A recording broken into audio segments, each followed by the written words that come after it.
ഇന്നുണ്ടല്ലോ ഒരു സംഭവം നമുക്ക് 2 ബൊക്കെ ചെയ്യാം. ഒന്നൊരു ഫാൻ ബൊക്കയും പിന്നെ ഒരു നോർമൽ ബൊക്കെ. പക്ഷെ കഥയിൽ ട്വിസ്റ്റ് വരുന്നത് ഇവിടെ ഒന്നും പ്രത്യക്ഷതായിട്ട് ബ്രൈഡിന്റെ ഗ്രൂമിന്റെ ബൊക്കെ ചെയ്യാൻ എനിക്കാണ് ചാൻസ്. ഈ ബ്രൈഡും ഗ്രൂം ആരായിരിക്കും നിങ്ങളല്ലേ? എന്റെ ഒരു ഫ്രണ്ടിന്റെ കല്യാണം ഓൻ എനിക്ക് ബൊക്കെ ചെയ്യാൻ വേണ്ടി ഓർഡർ മുന്നേ തന്നെ. പിന്നെ എന്റെ വേറൊരു ഫ്രണ്ടിന്റെ കസിൻ ആണ്. ഇങ്ങനെ ഓള് വഴി എനിക്ക് ഈ ഒരു ബ്രൈഡിനുള്ള ബൊക്കയും കൂടി ചെയ്യാൻ ഓർഡർ. സത്യം പറഞ്ഞാൽ 2 ബൊക്കെ നമ്മൾ വൃത്തിക്ക് ഫോട്ടോ എടുക്കാൻ പറ്റാത്തതുകൊണ്ട് രാവിലെ നമ്മൾ ഫോട്ടോസ് ഒക്കെ എടുത്തിട്ട് നിങ്ങൾക്ക് ഇഷ്ടമായില്ലേ എന്നുള്ളത് കമന്റ് ചെയ്യട്ടാ. അപ്പം രാവിലെ തന്നെ ഇരിക്കാക്ക് ഒരു കാര്യത്തെ മാറ്റിനോട് ആ സാരിയിലെ പോട്ടി ചെയ്യാൻ അത് കഴുകി മത്തി ഉണക്കാട്ട പോലെ ആയിട്ട് അത് ഞാൻ ഡ്രസ്സ് അയണിച്ചപ്പോ വീണ്ടും എന്നോട് പറഞ്ഞു. വീണ്ടും ഞാൻ ഇങ്ങനെ ആലോചിച്ചത് എന്താ കുപ്പി നിറങ്ങുന്ന ബോധം തിരുമ്പ് പണി.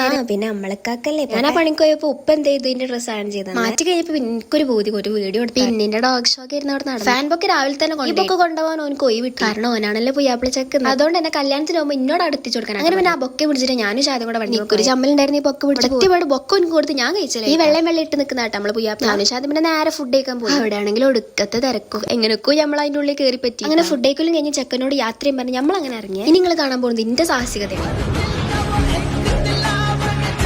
താത്താനോട് പോയപ്പോ ആദ്യം ചോറ് നീ താത്തൊന്ന് ഫ്രൂട്ട് സലാഡ് ഉണ്ടാക്കി. അപ്പൊ അതും നമുക്കൊരു മെഹന്തി ഓൾ എൻഗേജ്മെന്റ് ആണ് നാളെ. അപ്പൊ സാധനം വന്നിട്ടുണ്ട്. ഞാൻ 10ാം ക്ലാസ്സിൽ ഒപ്പം കാലത്തിന് ശേഷം ഞങ്ങൾ ഇപ്പോഴും നമ്മൾ ഡെയിലി മീറ്റ് ആക്കുന്നില്ല. നമ്മൾ ആ പഴയ കണക്ഷൻ ഇപ്പോഴും കീപ്പ് ചെയ്യുന്നത്. പിന്നെ സനക്ക് നമ്മൾ ചായ കൂടി ഞാനും ആദ്യം കൂടെ ഈ മെഹന്തി വർക്കും കംപ്ലീറ്റ്. ഞാൻ ഇന്നത്തെ ദിവസം അങ്ങോട്ട് ബാക്കി നാളെ